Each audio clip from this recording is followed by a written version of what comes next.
48 કલાક બાદ રાજ્યમાં ઘટશે વરસાદનું જોર। આજે દક્ષિણ અને મધ્ય ગુજરાત સહિત સૌરાષ્ટ્રમાં ભારે વરસાદની આગાહી। સુરત અને ભાવનગર સહિત 5 જિલ્લામાં ઓરેન્જ એલર્ટ।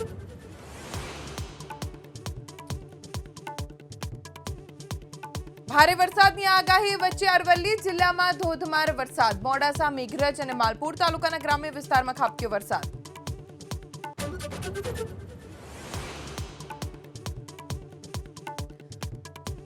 સુરતના વરાછામાં રહેણાંક વિસ્તારમાં મંજૂરી વગર ચાલતા ફટાકડાના ગોડાઉનનો પર્દાફાશ। 95 લાખથી વધુનો મુદ્દામાલ જપ્ત, 2ની ધરપકડ।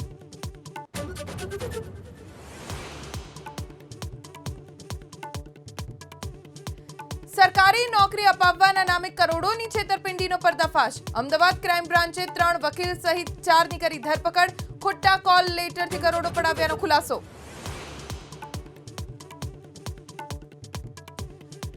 રાત્રે મોડે સુધી ગરબા આયોજન અને ખાણીપીણીના સ્ટોલ ખુલ્લા રાખવાને લઈ સરકારનો મોટો નિર્ણય। નવરાત્રી સમય કાનૂની મર્યાદામાં રહી છૂટછાટ આપવા પોલીસને સૂચના।